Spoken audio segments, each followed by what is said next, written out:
할렐루야.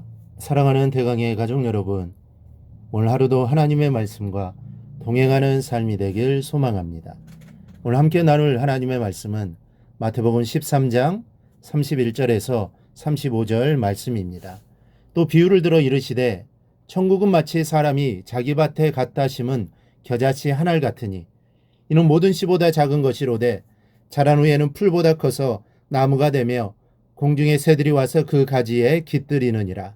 또 비유로 말씀하시되 천국은 마치 여자가 가루 서말 속에 갖다 넣어 전부 부풀게 한 누룩과 같으니라. 예수께서 이 모든 것을 우리에게 비유로 말씀하시고 비유가 아니면 아무것도 말씀하지 아니하셨으니 이는 선자를 통하여 말씀하신 바 내가 입을 열어 비유로 말하고 창세부터 감추인 것들을 드러내리라 함을 이루려 하심이라. 아멘. 오늘 본문은 두 가지 비유에 대해 말씀하십니다. 겨자씨 비유와 누룩 비유입니다. 여러분, 겨자씨를 보신 적 있으십니까? 31절은 주님의 천국 비유 가운데 소위 겨자씨 비유로 불리는 내용입니다. 31절에서 주님은 천국을 마치 사람이 자기 밭에 갖다 심은 겨자씨 한 알과 같다고 하였습니다. 겨자씨는 씨가 아니라 차라리 티끌이라고 할 만합니다. 겨자씨는 모든 씨앗 중에 가장 작은 것으로 묘사될 만큼 아주 작습니다. 그러므로 주님께서 천국을 겨자씨 한 알에 비유하신 것은 천국 또는 기독교의 출발이 아주 미미했음을 나타내 주는 것입니다. 실제로 우리 주님께서 이 땅에 오심으로 시작된 천국, 이 기독교는 처음에는 아주 미미했습니다.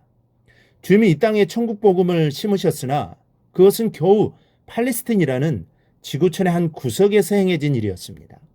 그것을 심으신 주님도 세상 사람들이 볼 때는 아주 미미한 분이셨습니다. 이름도 알려지지 않은 갈릴리 나사렛 촌동네 출신이요, 또 비천한 목수의 가정에서 나신 분이셨습니다. 게다가 주께서 행하신 일도 한참게 보이는 일입니다. 그러나 오늘날 기독교는 세계 제1의 종교가 되었고 세계 인구의 3분의 1이 기독교인이 되었습니다. 이것이 바로 주님께서 심으신 천국 복음이 지닌 위대함입니다. 마치 겨자씨가 씨앗 중에 가장 작지만 나중에는 이래 3m까지 자라는 것처럼 천국 혹은 기독교도 처음에는 아주 미미하게 시작되었지만 지금은 그 크기를 헤아릴 수 없게 된 것입니다. 하나님께로부터 시작되는 것은 다 이와 같습니다. 그러므로 우리는 하나님의 작은 은혜도 귀히 여기고 감사드려야 합니다.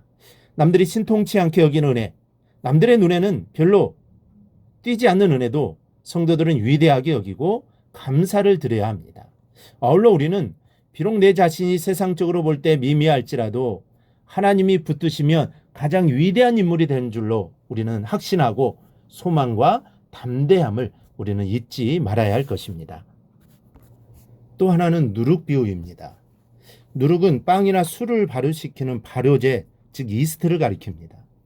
이스라엘 사람들이나 중근동 사람들은 쌀을 먹지 않습니다. 이 밀이나 보리떡을 먹습니다. 그런데 밀과 보리떡은 반드시 발효시켜야 맛도 있고 먹기도 편합니다. 만일 발효시키지 않고 그냥 구우면 다 부스러지거나 딱딱하게 되고 맛도 없어서 먹기가 힘듭니다. 그러기에 유대인들은 누룩 없는 빵을 먹는 무교절을 제외하고는 반드시 누룩을 넣은 빵을 먹습니다. 그런데 누룩이 들어간 빵, 이 천국은 이와 같다고 주님께서 말씀하십니다.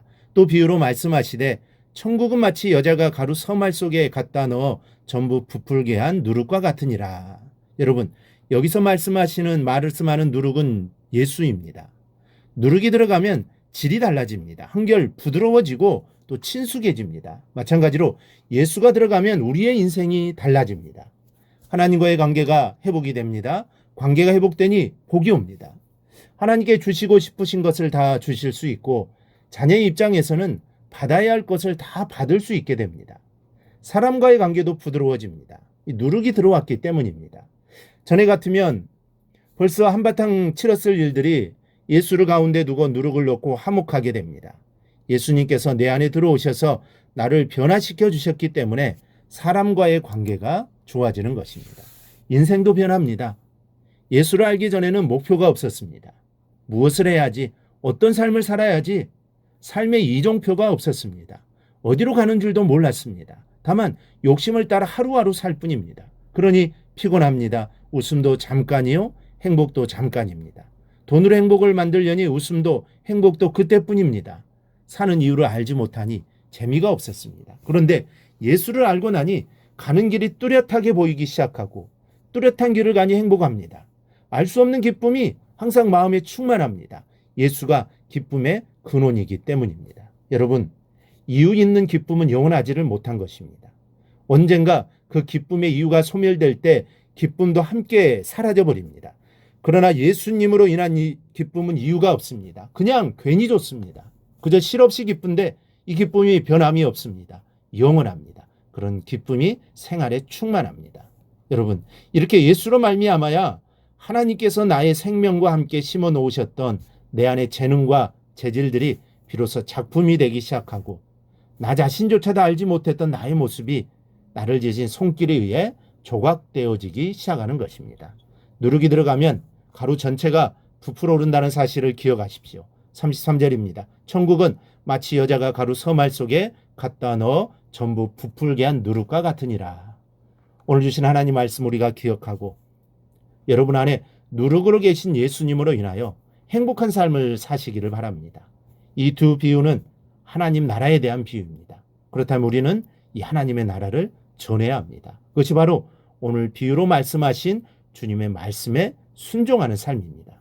오늘 하루도 예수 그리스도 그리고 하나님의 나라를 전하는 복된 하루가 되기를 주님의 이름으로 축원합니다. 오늘 묵상한 말씀을 굳게 잡고 삶으로 실천하며 살아내는 대강의 모든 성도들이 되기를 축복합니다.